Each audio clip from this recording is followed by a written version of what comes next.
Is there anything that you saw in the videos that you want to ask about? Or is there anything in the poll responses that surprised you, that you want to comment on as well? Yes, absolutely. So both Ayomide and Prosper had great points in the chat. If you'd be willing to unmute and just share those questions and observations, that would be super. Prosper and Ayomide.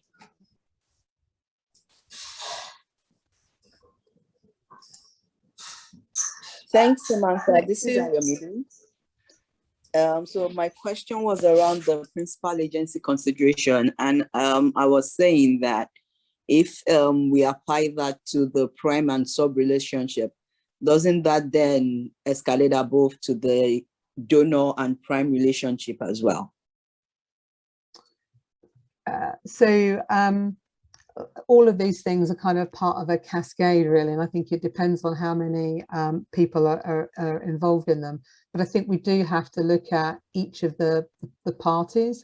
And last week we were looking at the revenue side of receiving grants, and clearly that's part of the chain that happens. So I think we do have to look at all parties and the impact of those transactions on their financial statements. Hope that answers your question. Maybe can I add something else there, Karen? I think what is interesting is that there is a sort of power dynamic sometimes, and sometimes the primes want to recognize all the expenditures of their subs in their own books of account, and that makes them look bigger. And I've been hearing from different stakeholders that some organizations will say, well, we'll only recognize the part that is our income for administering the grant. We won't double count the part that we're passing on. Yeah. So I think it does have an impact in that prime, so that the donor prime relationship needs to be sort of looked at through a lens of agency in principle to know how to do the accounting. I think that, yes, I think you've made a great point there. Great, thank you. Prosper, do you want to come in with your question? Okay, yeah, sure. My question is pertaining with revenue recognition, especially when we have what I would like to call donor requirements, which are in the donor contract, and we have our own policies and procedures, and ultimately we also have the government. So it may come to, it may be that the organization itself has got the policy of recognizing income or revenue as and when they expense, right? However, the government is coming in and saying, can you please tell us, give us a report which actually highlights all the income that you're expecting. So I'm looking at a situation whereby I have a grant with a major donor, which is of 5 million, and the government is expecting me to recognize that in this current financial year, meaning to say that in the future, I'll make in this current year, it will seem like we have a profit, and in the future, we have a loss. Mm-hmm. Then at the same time, we are saying the organization with its own policies and procedures, the board is expecting to see something which is different, whereby they are saying, can you be in a position to say the money we have actually received, this is independent of what you have agreed with your donor, can you be in a position to provide a report on that, which is another procedure which one would need to do. Then the main donor would say, okay, we have an agreement with you, but we're not putting any guarantees that in the future, if anything happens which we have no control over, we will be giving you these funds. Meaning to say that in this first year, if you report on all the upcoming revenues that you may have, in the following years, what will you do about that? I hope I'm clear on that. You outline an interesting situation there, Prosper, and one that we've heard a few times through our outreach. I don't want to get too much into revenue in this particular webinar, but very happy to kind of speak to you outside of it. But you're absolutely right in terms of kind of, these are things that we are thinking about in terms of the overall project.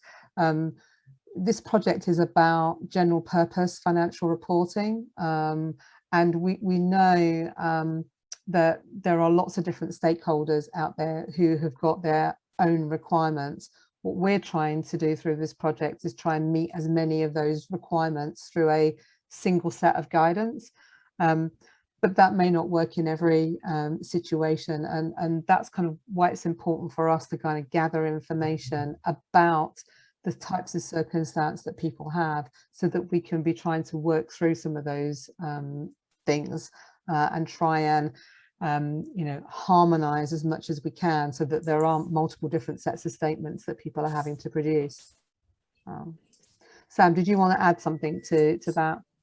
Yeah, just briefly to say that you've talked there, Prosper, about the revenue recognition side and how we might have the agreement, but we can't be sure we're going to get it. So that kind of, I think you used that phrase. And I think the counter works from the grantor. Maybe we've got agreement, but are we obligated to give it? And I think the similar considerations impact revenue recognition and also expense recognition about this obligation to pay. So I think you've hit on something really central to the kind of conversation today as well. Yeah, great. Yeah, look, the accounting policy we use distinguishes between grants and procurement in terms of recognising an expense. So if it's for yourself and your own activities, as such, like electricity and insurance, we do the accruals bit. Yeah. If it's a grant, and I'm probably jumping ahead a little bit to the different models, and in particular the one I'm looking at the moment is the International Public Sector Accounting Standards Board. Mm-hmm. And they look at sort of, I call it mirror accounting. So yeah, when people are talking about when to recognise revenue or defer revenue, there's the immediate response, well, shouldn't we sort of mirror that and have the same accounting from the spender, the grantor? And so if you've got essentially grants paid in advance, it's, well, the cash is gone.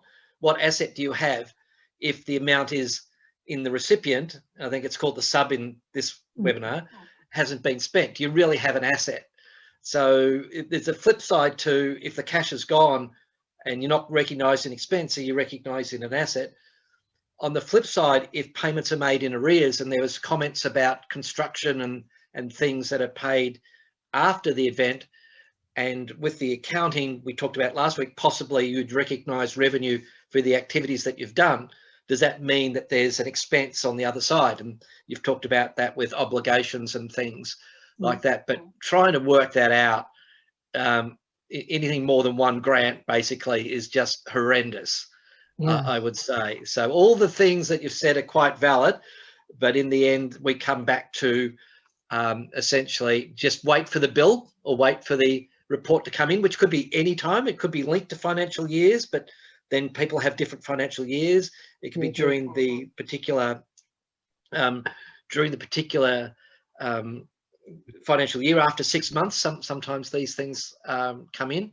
And also with the government, you talked about, you didn't think there were many cases about returning money.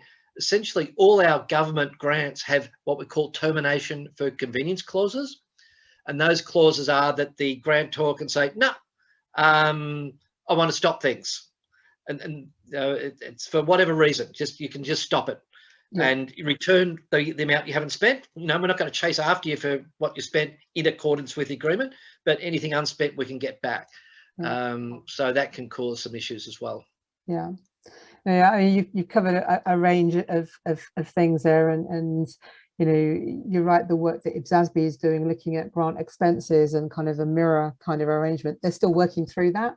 And still looking at the comments that were raised in response to the consultation that they recently carried out. But it's clear it's not straightforward, and a lot of it relies on perfect information between both parties, and the reality of that is quite difficult to achieve. And I think has been mentioned to us a few times is kind of the value of simplicity, and feeding that in as well. So I think there are a number of things for us to think about in working those through, and we are keeping a very watchful eye on the work that IBSASB are doing, and how that and how and whether that is useful to the work that we're doing on non-profit organisations. So thank you for that. Anything that you've heard about the alternatives, or anything that you've heard about or seen in the poll that either resonates or doesn't resonate with you that you want to share? Sam, you've been looking at the chat, I guess. Is there anything that you would like to pick up from that? Sure. So there's a fairly general question, which I think would be good to clarify first, and then there's some more specific ones which I'll bring people in. So Debbie Pereira from Tier Fund has asked, how would this fit in with the SORP in the UK? So I think that's about the sort of... Okay. Sam is just frozen, but I think I've got the question, so I'll plow on while hopefully she comes back to us. This guidance is being developed so that it can be applied internationally, and that's why we're doing the kind of global outreach that we are, and going through kind of an international due process. In adopting the guidance that we produce, that will be a choice for each jurisdiction to make in terms of how and whether they adopt the guidance. And for those jurisdictions that already have existing guidance, I think probably our expectation is, rather than a switch between one set of guidance and another, that there might be harmonization over a period of time. But I think that's going to be a matter for each jurisdiction to decide for itself in terms of the approach it wants to take. Great, thank you. And then Richard, did you want to come in with your query about IAS 20? And Grobiz from, I don't know your name, it's Grobiz in Kenya also mentioned IAS 20 in terms of that. So it'd be great for you to ask that question directly if you'd like to. Richard, do you want to come in?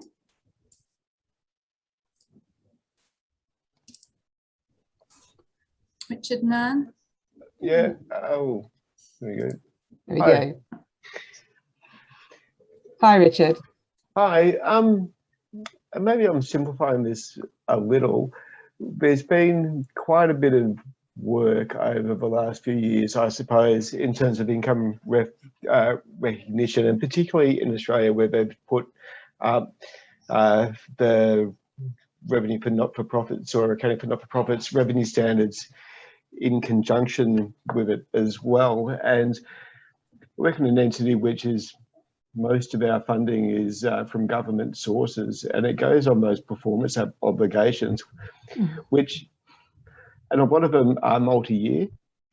And when we're working through this with our auditors, because people were saying you've got to look at each grant, you know, grant by grant in order to assess those performance obligations, but that's what we do anyway. And I don't know if I'm just fundamentally missing something, which is quite possible, in the complexity of it, because if I look at those existing standards and take the intent of those standards, then I think we cover most of our situations. Mm-hmm. So I think in Australia, there are additional guidance has been provided to NPOs to supplement the IFRS suite of standards. So there may be guidance there that addresses a lot of the concerns that the NPOs in other parts of the globe might be experiencing. So there may be less of an issue for you, but there may still be some issues because that guidance doesn't address everything that you need.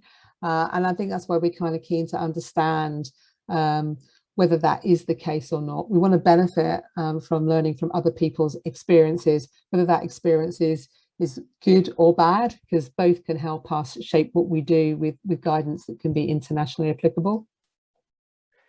Yeah, absolutely. One of the current things that we've found over the last couple of years is smaller grants, like to individual clients, that have increased reporting regulations in terms of back to like the equivalence of the funding bodies rather than in the general purpose financials. But they're creating a lot of work because there's a lot of performance standards if you've got individual client funds which are being distributed. That's and that's only relatively recent over the last couple of years, and that's been it created a whole lot of work for my finance department. Yeah.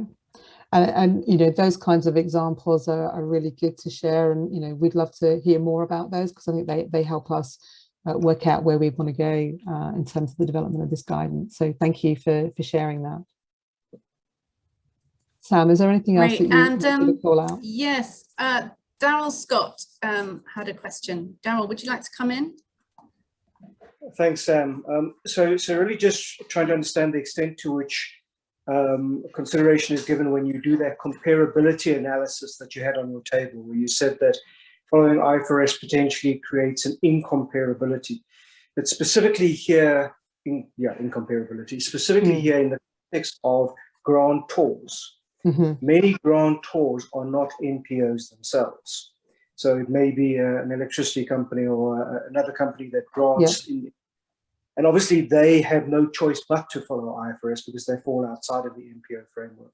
Going down to alternative 2 seems to me it would create a non-comparable outcomes between those entities and other grantors. And I just wondered how much consideration has been given to that. No, that's a really great point that you've raised there, Daryl.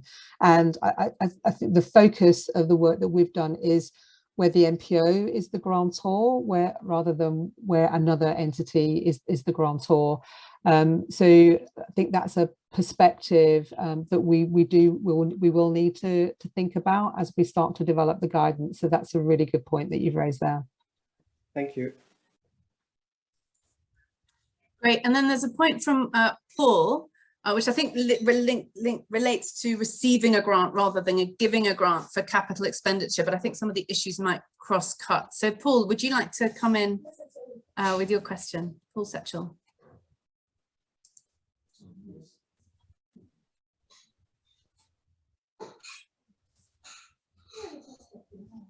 Can you unmute? Are you able to unmute yourself? Yes, I just unmute myself. Yes, this is from the point of view of the grantee, where you receive often very substantial amounts of money, specifically to build your assets, and you buy lots of computers and things. And the income gets put into income, and so you have this thundering great profit which doesn't exist at all. And I wondered how we propose to accommodate that. So not really for this particular webinar, because we're focusing on the grantor perspective, but we absolutely do get that is an issue for NPOs in terms of this, both the timing and the nature of the expense for which a grant is given, and the impact that has on the financial statements and to the understandability of that. So I can assure you that is within our purview as we're looking at this topic. As with all of these things, because we are at this phase of the project, we are, if you like, asking questions to try and gather information to help us take forward the guidance. So I'm not offering any solutions at this point in time, but I can assure you that is on our to-do list, so to speak, as we work through the income considerations. Okay. As long as it's in your notebook, I'm quite happy. Absolutely. Good. Yeah. Thank you. Great. Thanks. Great. And then, thank you, Paul. Then there's a question here from Hesbon Ongudi, who's in Nairobi. And again, it's a general one, which I think is, if it's on people's minds, it's good to bring it out. Would you like to unmute and put your question, Hesbon?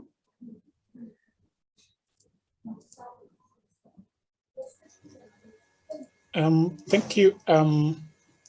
I think mine is a comment and a question, because the biggest challenge that we have seen as a part of analyzing the NPOs reports is that each donor, each grantee has their own reporting standards that they are following, and they are asking their beneficiaries to adopt, and that most of those reporting requirements do not align to the international reporting standards.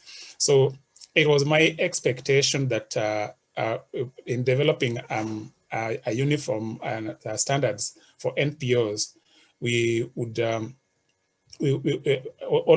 the grantors and the donors will be expected to follow this. Is it a possibility, or is it's not possible to make this mandatory for, or to mobilize all the donors to adopt this the reporting standards? Great, thank you for raising that. This is a point that gets raised over and over again. It's probably the thing that we kind of hear loudest. To kind of get to a quick answer to the question you just raised, we can't mandate this on donors, so we can't require donors to follow this guidance. But what we are doing as a project team is engaging with donors. We've established a donor reference group as part of the project, so that we can, as far as possible, bring donors and their requirements into the solutions that we provide, so to try and optimize, maximize the benefit of this guidance, and to make this as efficient as possible. So we absolutely get the issue that is there, and we're going to be working really hard to try and minimize difference, and to bring a sort of if we can, a harmonized view of what donors want into the guidance. That's our aspiration in any case. That's what we're aiming for. Sure. So David Hardidge was the alternative, but I'll come to him in a minute. David Russell, do you want to come in with, you had two different points, one about the model, a question about the model, and a point about complexity. It'd be great to hear you come in. David Russell.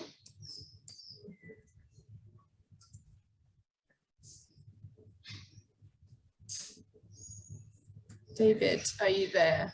Okay, maybe not, but maybe shortly. Francis Mba, did you want to come in with your comment? If you want to come in, you can just unmute yourself or put up your hand. Oh, David's got a technical issue. Well, let me share David's comment. So his question was, first on the model, the proposed model that you set out for us. He's asking, is this hybrid approach a stepping stone before a complete IFR for NPO, or is this sort of how we're getting to it? I think it'd be great to shed some light on that. So what we are proposing by way of this project is a set of guidance. We're not talking about a brand new set of standards for non-profit organisations. So this hybrid model is very much how we are looking to develop the guidance to support the advice that we give to non-profit organisations to help them prepare financial reports and statements. So for the purposes of this set of guidance, it really is the mechanism that we're intending to use. Hope that helps. Yeah, great. So it's not something first and then it is the approach to developing the complete guidance, if you like. Yeah. And then David's other comment, he just said, I have two words that come to mind: complexity and capacity. If I can assume some flesh on that, I guess this all looks very complex. And when I think about the types of NPOs that might be applying it and their capacity, it seems too difficult. I'm putting words in David's mouth. Oh, there we go. Sorry, I managed to get my computer working. Yeah, that was it. More just sort of thinking about the accounting systems and rolling this out. I mean, I know we're way down the line, way from that, but it seems almost like good market for accountants to get into. No, I mean, I know there's problems on the other side by not doing it. I'm all for it, but yeah. Yeah. No, look, and we'll look, and you know, this is something that frequently gets raised with us. You know, keep it simple. Simplicity are words that we frequently hear. I think what we're looking to do through this webinar and through the consultation paper is kind of to bring to life, if you're starting with international frameworks, the types of accounting issues that we need to deal with. And then, you know, the step beyond that is saying, well, if we've got all of these accounting issues to deal with, you know, what is our best step forward in providing guidance for non-profit organizations? And in doing that, we have to recognize the complexity that is there, so that we can then work through how we deal with that. And so, you know, responses that we get to the consultation, you know, are, you know, that bring that to life are incredibly helpful for us to give us an evidence base about how we might move things forward. So yes, I really recognize the point that you're making.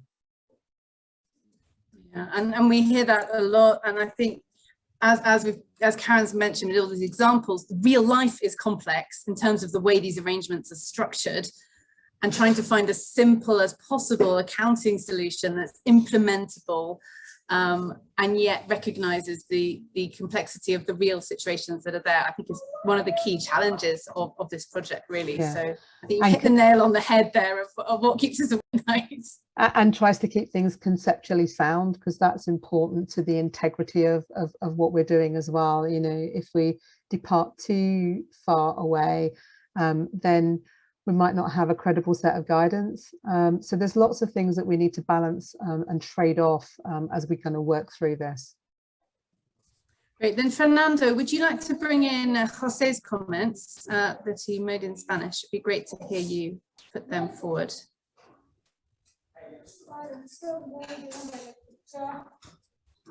Sure. Yeah, let me summarize José's points as well. First one is well, I think I put on the chat the type of grant. Well, let me briefly summarize José's experience. José is the chairman for the accounting standard in Venezuela, so just to give an idea to the audience who José is in Venezuela. So, and the first point from José is it has to be very clear the type of grant, the related performance obligation, which is critical to identify entity commitments, the entity. The second point is that José brought to the chat is that if the entity commitment is the management of the resources, which comment aside, José prefers to label, use the word resources instead of, you know, typical for-profit terminology. You know, I think I don't have to say this in this environment. I mean, revenue expenses is a terminology from the for-profit world, as we all know that. So José's point, the second point specifically, is that he would prefer to label as a resources on the non-NPO world. Mm-hmm. But the point is, identity commitment is the management of the resources received, and in his opinion, this should also be identified. The third point, to be very short, it is also important to have guidance available to recognize the inflows and outflows of resources. So it's a conceptual discussion. If I can add more to the José's points, which is very important, because as we all know, the conceptual technical accounting discussion, as David brought some points onto the chat, are very important. It's something that I think some accountants, we don't like to discuss that concept on the theory, but is the foundation for a standard. Absolutely. Simple, in my personal opinion, if I can add more points to the José discussion. But the last one, to finish the José's comment, is that okay, it's also important to have guidance available to recognize the inflows and outflows of resources. This is a better terminology as used in the for-profit world. I mentioned already that revenue expenses, and also maybe relabel the statement of income. FYI for the audience is something that Jose may want to share, is that in South America, if you do a quick research, you will find that NPOs are labeling, you know, the income statement as an income statement. Is, as we all know, in an NPO, the income statement should not be labeled as an income statement, as the for-profit world are labeling that accounting statement. So that's another point to close this comments on Jose on the specific terminology. That's another. Thank you very much, Fernando. It's terminology is going to be really important for us, and one of the things that we've found in our outreach so far is that different terms mean different things in different jurisdictions, and there is the for-profit and the non-profit demarcation, if I can call it that, but there's also jurisdiction specific terminology as well. So it's great to get feedback around that, because this needs to be relevant to people and they can understand what it's trying to achieve, and highlighting some of those issues is really quite helpful. Thank you. So Karen, I don't know if you want to move on, or if you want another question. I'm gonna there's also David's other, so I just very quickly summarize the alternative that David Harthage mentioned. I don't like the proposed mirror accounting under IPSAS exposure draft 72, he says, but if IPSASB issues a realistic and implementable standard, then that would probably be the best. So there's David's alternative. Thank you. So ED 72 Mark II, we'll watch this space to see how that develops. Sam, is there anything that you're seeing in the chat that you'd like to bring to my attention? Yes, there's a great question from Jane. I don't know if you'd like to ask it yourself, Jane. Do you want to unmute? Otherwise I can ask it for you. Oh, okay. Thank you. I was just looking at alternative 2, and I was just wondering some of the examples of risks and rewards. And from the little knowledge I have about the risks and rewards, I suppose they would vary across different regions, sectors. And so I'm just wondering, how then would you do the comparison if you are comparing to NPOs? So yeah, just a general question. Yeah, so in following a risks and rewards type approach, there would be some guidance about the types of things that you need to take into account to try and promote greater consistency. But you're right in terms of those risks and rewards. They may be jurisdictionally sort of contextual. It may be something that is specific because of local legislation, or particularly that might mean that there are particular risks or rewards that exist in one country that don't exist in another. But in terms of the guidance, we would be looking, and there's already guidance in the standards that exist, but we would kind of supplement that for NPOs to try and give examples of things that people would need to look at as part of it. So I think guidance is the answer to that, to try and promote greater comparability across organizations. Yeah, look, I'm not sure that we have such a big problem about principal versus agent. I mean, yes, there's some things on revenue.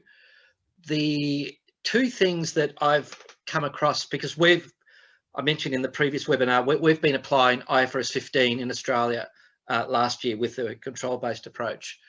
There's probably two. One is, and I'm coming from a government, usually government perspective. One is that the entity has given some money and it has to pass that money out in grants. So it's not quite a pass-through.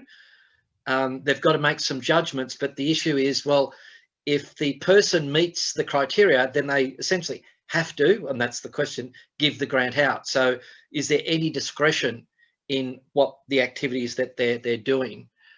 And the other one is university collaboration agreement. So the one university is the lead administrating university. They get all the funds, and then they split it, might be 40, 40, 20 to make up 100%.